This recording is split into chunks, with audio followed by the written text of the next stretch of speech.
Yo, welcome back, everybody, to another episode of Shoot Style Sessions. It is I, Shane G, here with my brother Eric. What's the deal? What's the deal, y'all? What's good? What's good? Not too much.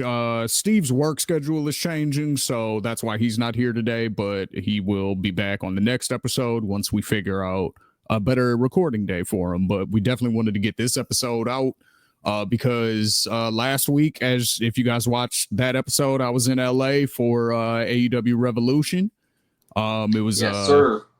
Very, very fun card to witness live. I got to meet up with some of the Sickos Club. You know, shout out to Brett Michelle, shout out to Bo.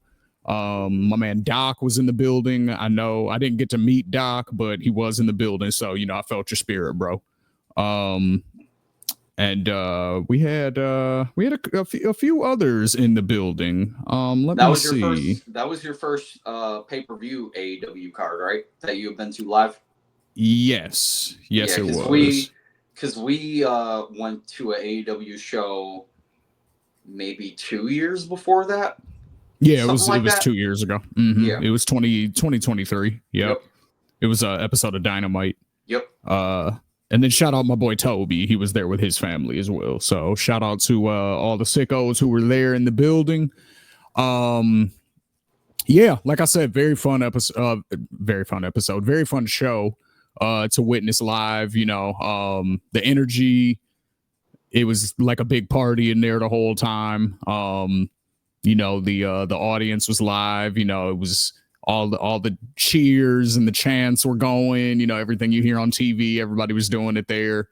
When Adam Copeland came out and everybody was singing a song even after they cut it off, you know, that was a dope moment. So it was a lot of fun, bro. It was a whole lot of fun, and definitely can't wait for the next one. I know some of the sickos are planning on going to All In Texas. Yeah. So, you know, I hope the ones who I hope the ones who get to go, you know, have a great time for sure. Yeah. But you were still here, so you got to watch it on TV. So yes. How did it look on TV? How did you feel about it? So just by watching it, I didn't see the pre-show. I kind of caught that later on, so I didn't really have too much to judge about the pre-show, just because the only reason I really didn't judge it too much is because the only thing that I felt was judge-worthy on it was the Jericho angle, which I think that they are doing something interesting with him and Bandito, so I'm keeping my eye out for that. But as far as the actual main card, I thought the pay-per-view was really strong, man. I really did. I thought MJF and Adam Page was probably the best pure wrestling match on the show. And then I think as far as a spectacle, as far as wrestling, as far as just doing everything that you can possibly do under the sun, I think that was Will Ospreay and Kyle Fletcher. I think that if there is a wrestler's dream match of what they would want to do as far as moves in the ring and just pulling out all the stops, I think it would be that match, 100%. The Toni Storm and Mariah May match, I can understand why that match is very polarizing. Me personally, I don't like seeing women with that much blood. Just personally, even on a wrestling match. Like, I understand it in the context of wrestling, but even just with just women and blood mixing together, it's just a mix that I personally just I don't want to say it rubs me the wrong way, but it's just not the same visual that I get when it's two guys bleeding. And that might be That's interesting. That's interesting. Let's stay here for a second. On my part, I was gonna say that might be misogynistic on my part. I don't know what it is, but it just when I saw Toni and Mariah bleed as much as they did, especially Toni, it was a lot, and I just felt like it it became too much at one point. That's interesting. That's just that is very interesting. I've never seen women bleed that much in a match before, by the way. So maybe that was yeah. part of it. Okay. Maybe that was part of it. No, But, yeah, yeah, definitely that piques my curiosity though. Like, why? What is the difference to you, visually? I guess like between men, because if women fight, they bleed just like men do. You know, they're human just like us. So like, why wouldn't they bleed? You know what I mean? Like, especially if they're having a hardcore match. So I guess, yeah, that's interesting. Why? But you said you don't really have an answer for it. It's just like a visceral thing. I'm gonna relate it to World Star videos. Okay. I don't like watching women fight on World Star either. Like, if they're snatching wigs out and all that type of shit, like, that's funny and that's cool. Once they start getting into actually really fucking each other up, that's when I'm like, all right, like, I don't want to see this anymore. I guess I feel the same way about women's wrestling. Like, I don't mind if the women are fucking each other up and they end up bleeding and shit. Like, that's not what I'm saying. Like, I don't mind if it's like that, but I'll put it like this. Tony Storm's blading kind of reminded me of like some of those moments when like Eddie Guerrero bladed too far, or when like John Cena bladed too far. Like, you could just tell that she hit a part of her head that it was just gushing and it just was not going to stop. And yeah, but I guess you know what? Did you have that same reaction when you saw Eddie bleed though, like that? Because if so, what? Actually, now that I'm saying it like that, I guess I would say that I did have the same reaction. Now so that it's I'm the really amount of blood it, then. Like, there was a moment when I noticed that like the blood was just gushing out of Eddie and it was just too much. And I guess I felt the same what it is way then. About Tony Storm, where it was just like, oh, she hit a gusher and it's not gonna stop. And all right, I got you. You know, that's kind of what I mean. Got you. All right. Well, yeah. Yeah, so that makes sense. Really so it's the amount. It's the amount. I got you. Yeah. Okay, so yeah, let's go over the card. So you said you missed the pre-show, so I'll go over that. It was Commander and Hologram. They defeated Lee Johnson and Blake Christian. Lee Johnson's a Ring of Honor guy. Blake Christian, I'm not as familiar with. I assume he's also a Ring of Honor guy. But you know what you're getting out of a Commander and Hologram match. You know, it's going to be a lot of high flying lucha libre. You know, very entertaining. Good way to start the night. The next match was Daniel Garcia and the Undisputed Kingdom. So Adam Cole, Roderick Strong, and Kyle O'Reilly. And they faced off against Shane Taylor Promotions. So that was the big homie Shane Taylor, Carly Bravo, Lee Moriarty, and Captain Sean Dean. And Daniel Garcia actually stole the win from Adam Cole. Because there's sort of a storyline. There's like a competitive thing between the Undisputed Kingdom and FTR. And Daniel Garcia has aligned himself with FTR. And Adam Cole wants a shot at the TNT Championship. And Daniel Garcia, of course, is the TNT champion. So they were all on the same team. Now, Shane Taylor and them actually got a lot of offense in. That I'll say. They made Shane Taylor look good. They made him really look like a beast, which, you know, of course, me and Eric appreciate. But, you know, Daniel Garcia, like I said, he actually stole the win from Adam Cole. He was about to hit the Canadian Destroyer from the middle rope. But Daniel Garcia tagged himself in and then tapped out, I want to say, Carly Bravo. And then, you know, Adam Cole just kind of gave him that, all right, like he was mad at first, but then when Daniel Garcia started celebrating and Adam Cole and them, you know, Kyle O'Reilly and Roderick Strong were happy because they got the win. So then Adam Cole was just kind of looking at Daniel Garcia like, all right, I see you, you know, he gave him one of those. So, the next match was Big Boom AJ, Orange Cassidy, and Mark Briscoe. And they defeated Johnny TV and the Maximum Male Models, aka MXM Collection. This was just basically a comedy match, the majority of it. Yeah. Orange Cassidy, MXM, Mark Briscoe, they were all kind of just fooling around for a while. Towards the end, Johnny TV started getting his spots in. Of course, Mark Briscoe is going to go off. Is Big Boom AJ officially signed to AEW, or is he just I think he's just got some kind of deal. I'm not really sure. Yeah. But he definitely has some kind of deal with them, some sort of sponsorship deal. And I guess he used to be a professional wrestler back in the day.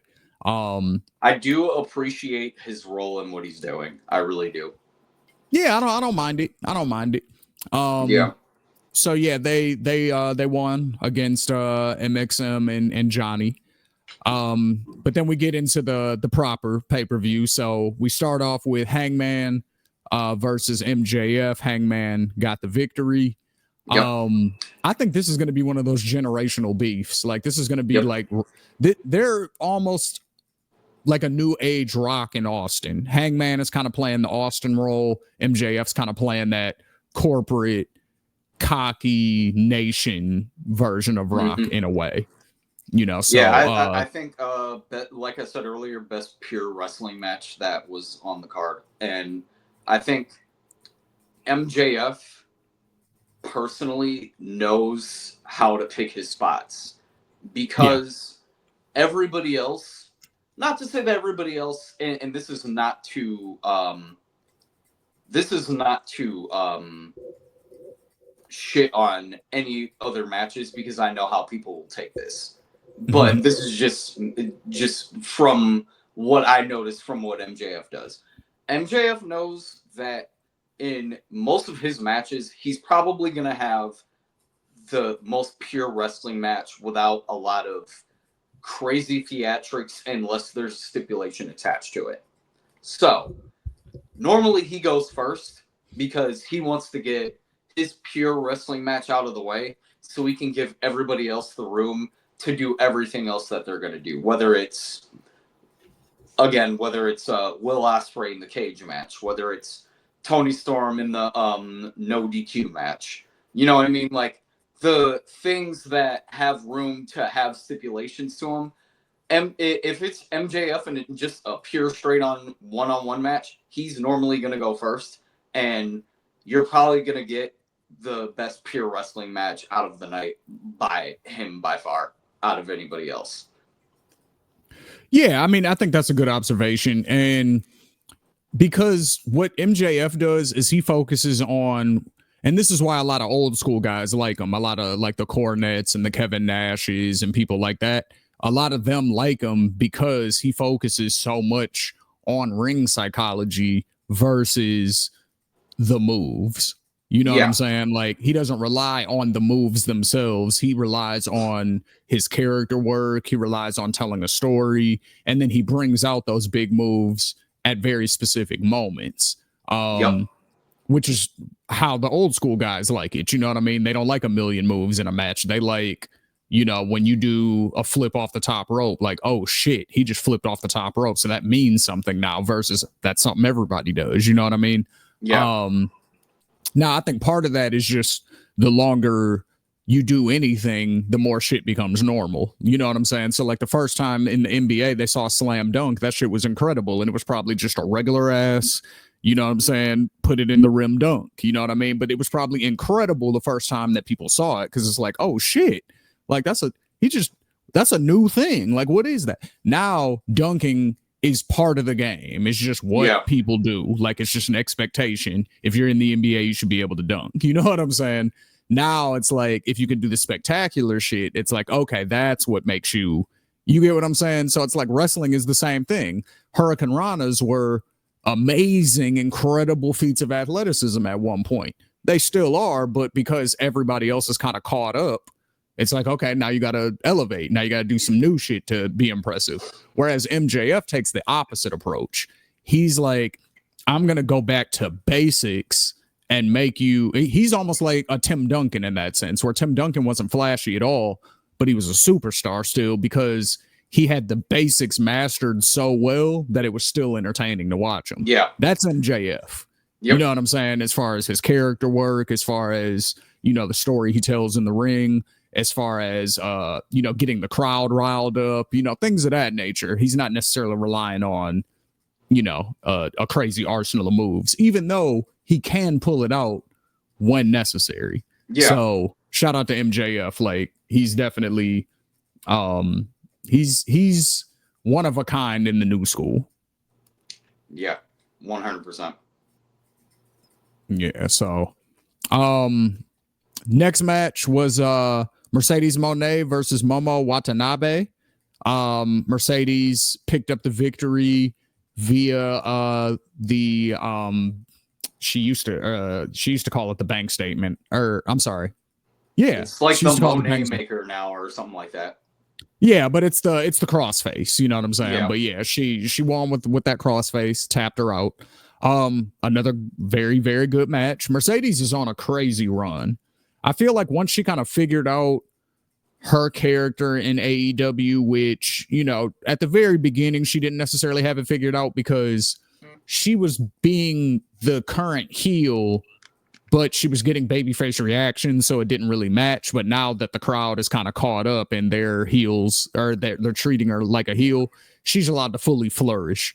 And then the thing that she's got going on with Renee is awesome. When Renee finishes all her lines for her, and they're like, you know what I'm saying, kind of a team in the background, or backstage rather. So I love all of that. Momo Watanabe, the first time I saw her was at the Wrestle Dynasty event, the CMLL New Japan AEW Ring of Honor show, and she won that Fatal 4-Way with Willow and them in there. And so that was my first time seeing her, and I was like, okay.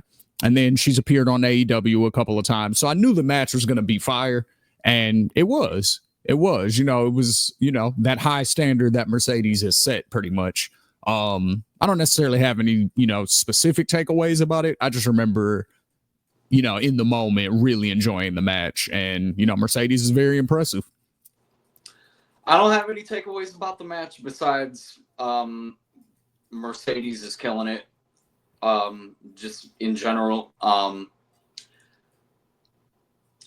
post the Harley Cameron match, I don't really know if she should have dropped the title or not based on Harley Cameron's booking going forward. Like, I'm not really sure, if that should have been a thing or not now.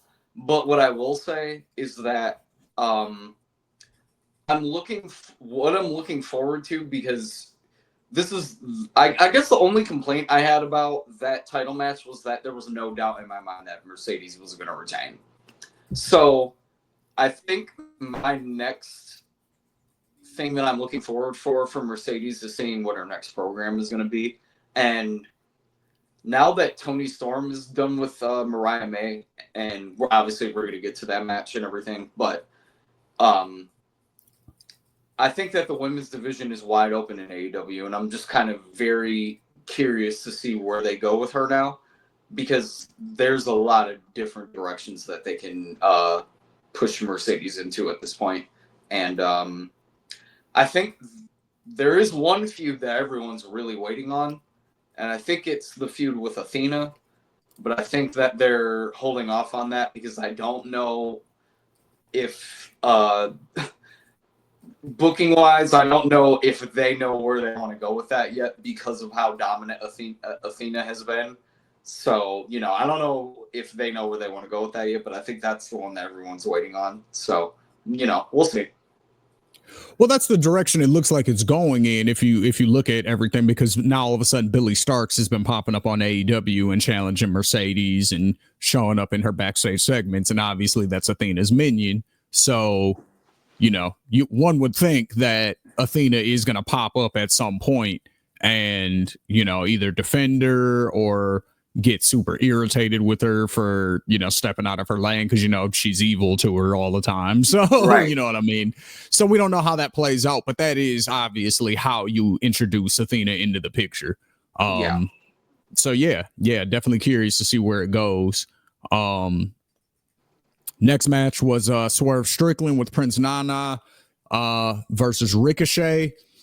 This was a number one contender match for the AEW World Championship, and it was also for Prince Nana's robe. So if you remember, Ricochet had stolen Prince Nana's robe that, he meant a lot to him. It's a family robe, I believe, you know, Prince Nana being from Nigeria. So, you know, it meant a lot to him. Ricochet stole it. Swerve basically was fighting for Prince Nana's honor. Nana was basically like, yo, if you can't get that robe back for me, you know, I'm taking a lot of bullets for you, but I don't know if I can do it anymore. So Swerve definitely had extra motivation to beat Ricochet. This was another great match. Again, if we're talking character work, Ricochet has been on fire.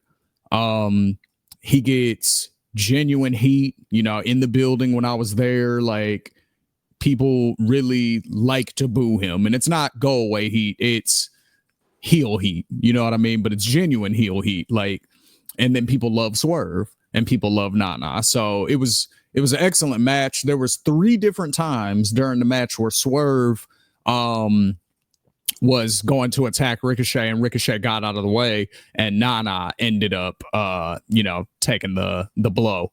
Or I'm sorry, that happened twice. And there was one time where Swerve was beating down Ricochet, and Nana was trying to like calm him down and get him to get back in the ring, and Swerve pushed Nana off. And so Nana was like, he threw his hands up and then walked to the backstage area. That's my only criticism about the whole match. No, but it made sense though, because because later in the match, Nana snuck back out when Ricochet wasn't paying attention and got his robe back. But there was another opportunity for Ricochet to get some heat, because as soon as he noticed that Nana was wearing his robe, he immediately dove outside the ring on him and took it right back. So it was like, it's those little intricacies that actually help build the character of Ricochet being a dickhead. You know, in the Sickos Club, we call him Dickochet. So, you know, so I felt like those were good character beats. And then you didn't know if Nana was actually going to forgive Swerve at the end, or if he was, you know, if they were going to break up or whatever. But obviously Swerve pulled through with the win. Nana put the robe on Swerve, hit the dance. Everybody in the crowd was happy. Excellent match. Yeah, Swerve continues to be great. Same with Ricochet. Absolutely. Next match was Big Meaty Men Slapping Meat. We had Kazuchika Okada, who is the AEW Continental Champion, and he was squaring off against Brody King. They made Brody look great in this match. You know, Okada had to, you know, scrap and scrape by at the end in order to win. Because Brody was pretty dominant throughout the match. Those chops in that arena are so loud. My goodness. Yeah, I thought Brody King was excellent. Yes. His entrance is dope. You know, especially in person. Yeah. You know, again, I don't really have too much to say about the match outside of Brody looked great, and Okada had to pull out all the stops in order to win. So it was one of those Brody looked strong in defeat moments, but Okada still walked out looking like a champion. It didn't look like he squeaked by. It just looked like he had to, you know, pull something out of the depths of his soul in order to pull out the win. So great match. Next we have the homies, the Hurt Syndicate, Bobby Lashley and Shelton Benjamin. They are the tag team champions, and they went against the 80s homies, the Outrunners, Turbo, Floyd, Truth, Magnum. This was, you know, pretty standard tag match. This is the main thing I noticed. Yeah. This was probably the weakest match on the card, and it wasn't bad. It was just, you know, a standard tag match. Yeah. However, I'll say, this is what I told Eric. This is what I noticed is that Shelton Benjamin and Bobby Lashley, when you see them in person, Bobby is not actually that much bigger than Shelton. He is taller, and his back is bigger. So like when Bobby, like when you're looking at him from behind, pause, then you're like, he looks huge, you know what I mean? But like when they're standing shoulder to shoulder and they're both looking at you, you know, from the front, then they don't actually look like Shelton doesn't look that much smaller than Bobby. Like he's still a little bit smaller, but it's not very noticeable. So that was actually the thing that stood out to me during the during the match the biggest thing. But yeah, it was a typical Hurt Syndicate match. Shout out to Outrunners got their little Bobby stuff and in. Shelton. They BET put out a list of the top 15 black wrestlers of all time. And Shelton and Bobby both were listed on that top 15. So yeah, that's dope. Shout out to them. That's dope. Yo. Next match we had, like Eric said, he discussed it. Timeless Tony Storm defeating Mariah May. Falls Count Anywhere match for the AEW Women's Championship.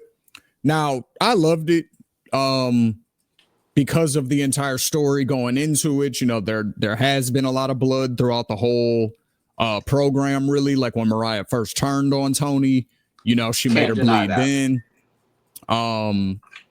You know, and this was a blood feud. It just happened to be between two women. But if you really pay attention to the story, these are two women who, you know, loved each other, whether it was insinuated that there was something romantic going on or not. You could kind of imply that. But at minimum, these were two best friends who absolutely loved each other. And one of them, you know, turned on the other one, broke her heart.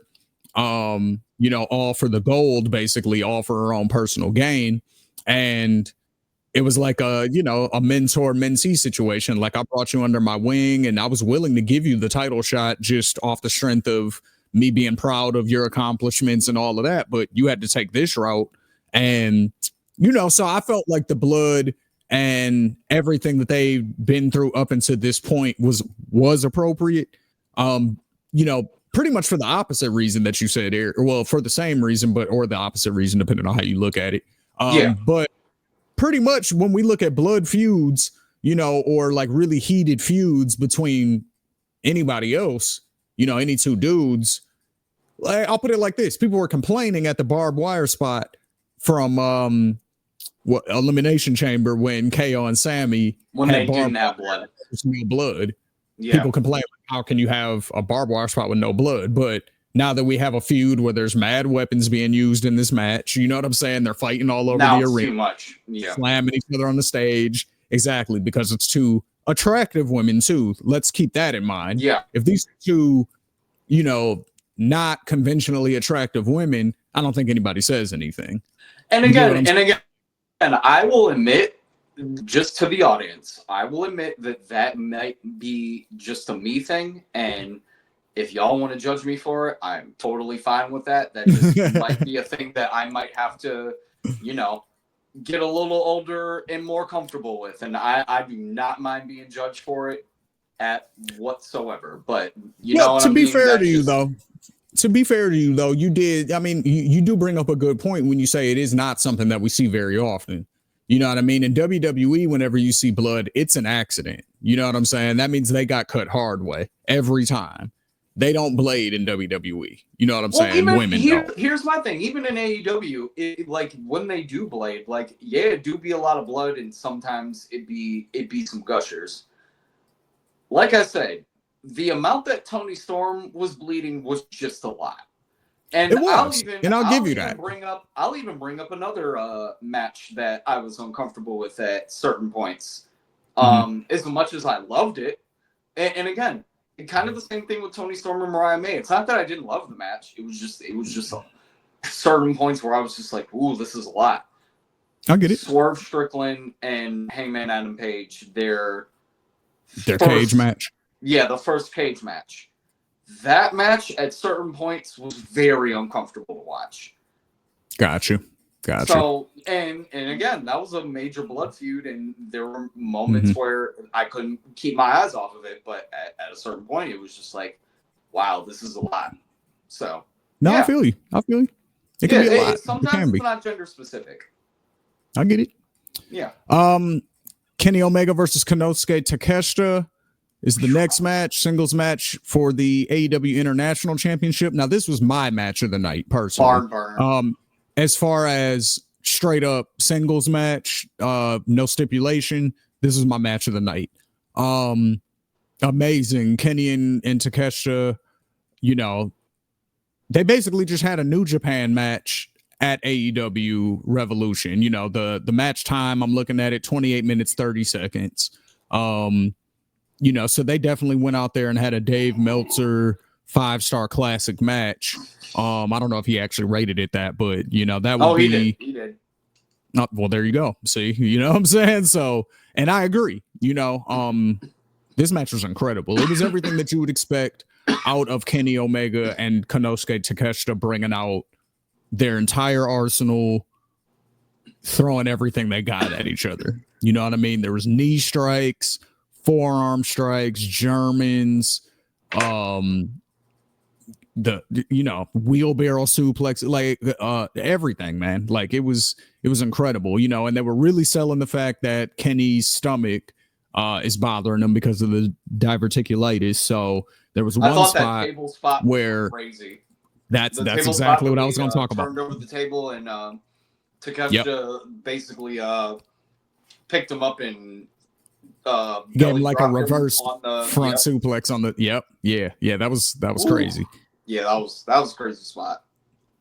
So, but shout out Kenny Omega, man. He was so over in the building. It was crazy, man. He got such a loud reception. When he came got out, a lot of reception to you, Kenny or Will? In the building, you know what? I think off pure just cheers, I think Kenny did. But if you include the spray, then it's going to be Will Ospreay. So, but if you're just going off of pure music hits, you look up at the video screen and see who's coming out, and the name says Kenny Omega or Will Ospreay. I think it was Kenny, actually. So, but moving on to the next match, Will Ospreay versus Kyle Fletcher, which again is tied for match of the night for me. With the Kenny match. Another Dave Meltzer 5-star.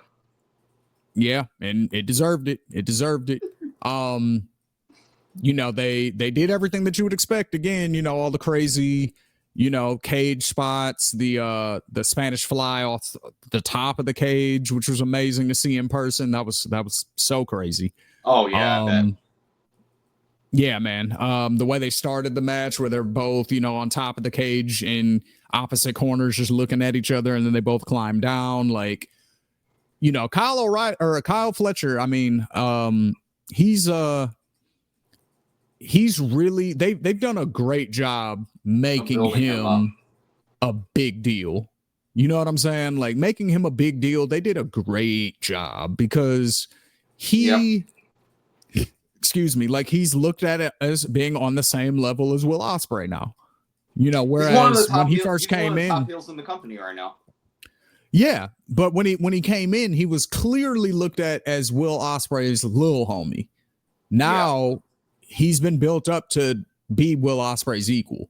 Yeah, and I feel like they've done a great job of that. You know, putting him with the Don Callis family, having Will Ospreay, you know, kicked out. That was a genius move. That was great booking.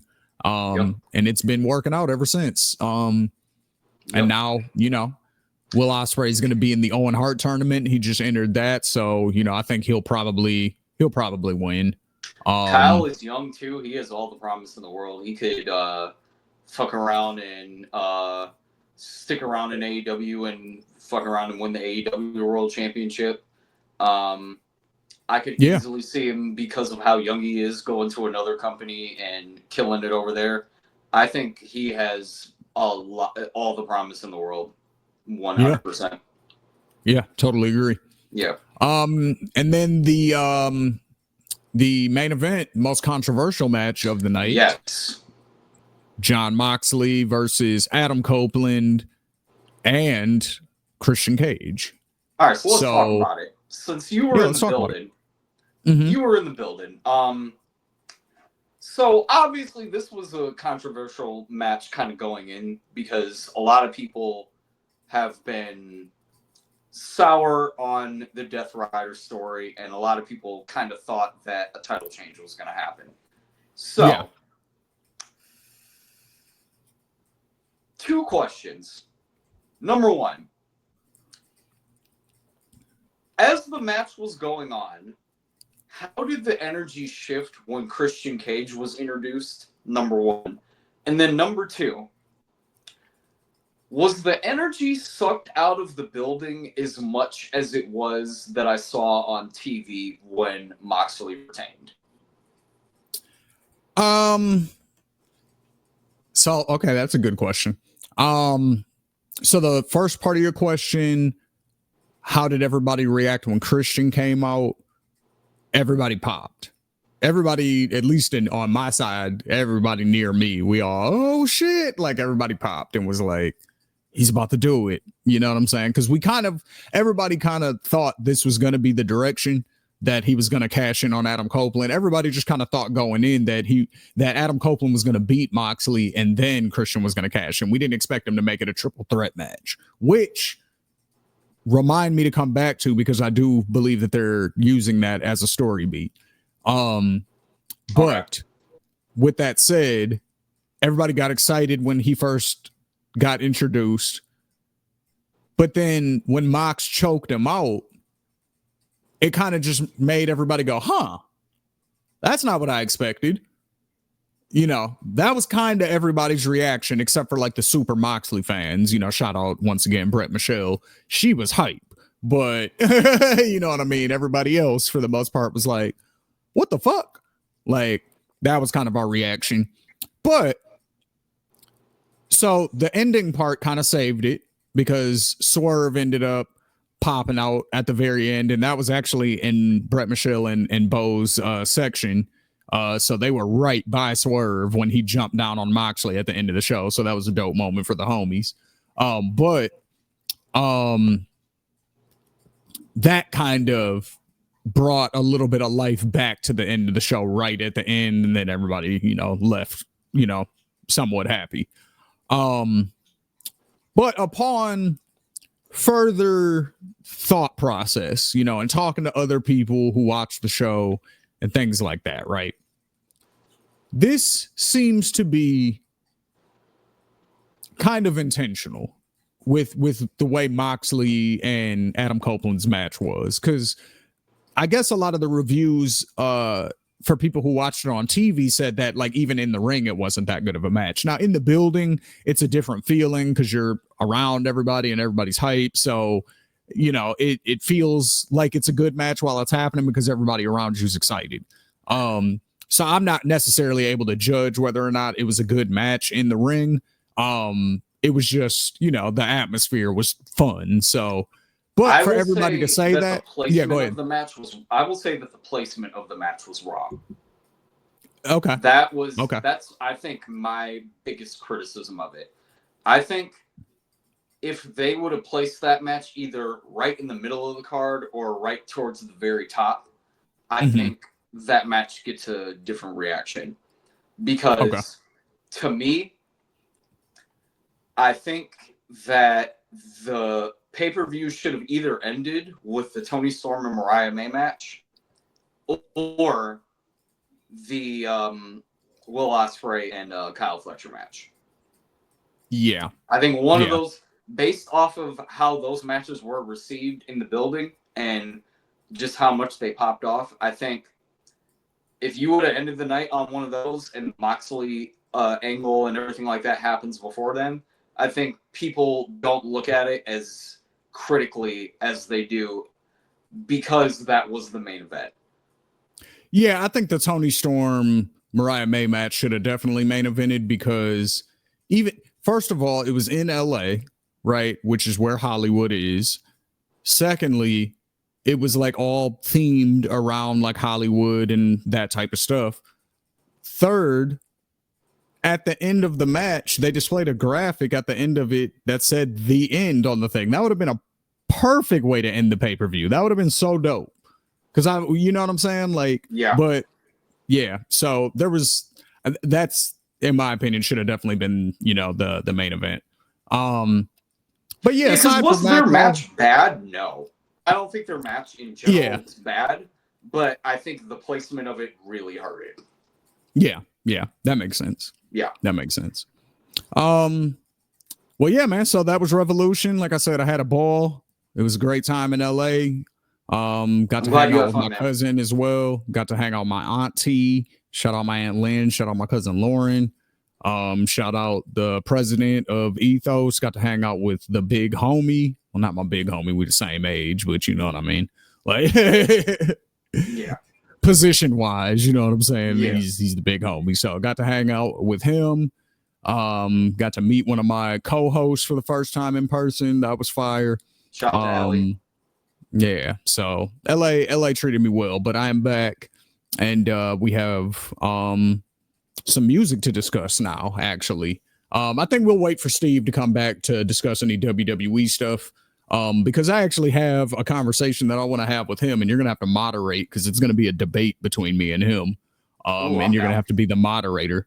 The question or the subject is, does AEW have too many belts?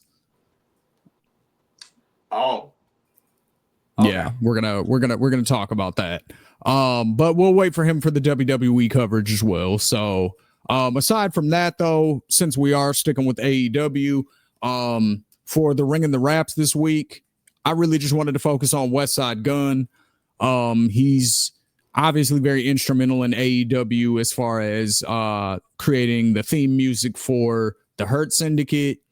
He's at damn near all the shows. I was actually surprised that I didn't see him at this show. I don't know if he was really. Pretty much. All the pay-per-views and like any show that's like in New York, he's pretty much going to be at. Yeah, for the most part. So, but yeah, so just going over Westside Gunn's discography because, you know, obviously he's a wrestling fan. Like we said, he did the Hurt Business theme song with Smoke DZA and MVP. He also did a song called The Hurt Business on one of his previous albums with MVP, Wale, and Smoke DZA as well. So what I want to talk about, though, is his discography because he's sprinkled it in throughout his entire career. You know, it's not like a recent thing or anything like that. He was at the very first AEW show ever, front row. But again, just looking at his discography, we have album titles such as The Fourth Rope. Not to cut you off, that is his name of his wrestling promotion right now. Mm-hmm. So that's where that comes from. And then the album cover is a wrestling ring with 4 ropes. The Nash or the Hall of Nash series, him and Conway the Machine, his brother, they are Hall of Nash. They put out 2 of those. Still Praying, that album has Psycho Sid Justice on the cover. And just a lot of his tracks have wrestling titles as well. Let me see if I can find any of the wrestling titles. Let's see here. Okay, so here's a whole play right now too. He does have a new album called 12 out right now that just came out, I think maybe a month or so ago. So I have a whole playlist here. So these are all the songs that he has with wrestling references in the titles. So he has a song called Dudley Boys, featuring Action Bronson. He has a song called Mr. Fuji, featuring Conway and Smoke DZA. Mr. Fuji, of course, the legendary manager from the 80s and wrestler from the 70s, actually. Ringside Rockin' Furs. Finn Balor is the name of one of his songs. WrestleMania 20, featuring Anderson .Paak. He has a song called The Brossface Brippler, featuring Benny the Butcher and Busta Rhymes. Of course, a reference to Chris Benoit. Or in this case, Brice Benoit. He has a song called Elizabeth, which is Miss Elizabeth. He has a song called RVD. Dean Malenko. Sabu. He has a song called The Steiners featuring Elzai. He has a song called Rick Martel featuring Rock Marciano. He has a song called Brutus featuring Benny the Butcher and Conway, which is a reference to Brutus the Barber Beefcake. He has a song called Shawn versus Flair. He has a song called Hall, has a song called Batista, has a song called The Lucha Brothers, featuring Currency and Benny the Butcher. has a song called Brody Lee, a song called Eddie Kingston, a song called Liz Loves Luger featuring Armani Caesar, a song called John Bina, which is, of course, a reference to John Cena, aka John Bina. Has a song called That's his Mean heel Gene. name. Right. Has a song And he called was wearing all Nitro. red tonight on Raw, so that matches even more. There you go. See, right. He had the burgundy as John Cena on Paru.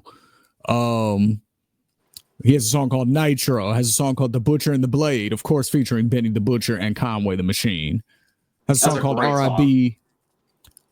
Bobby, which is about Bobby Heenan. Has a song called Bob Backlund. Survivor Series 95, featuring Jay Worthy and Larry June. Red Death, I'm not sure who that's about. Claiborne Kick, which is I believe a play on I was gonna say a play off of Drew McIntyre's move, because he does the Claymore Kick. Yeah. It's called Claiborne Kick. Next song, Super Kick Party. Obviously a play off the Young Bucks. Has a song called Gorilla Monsoon.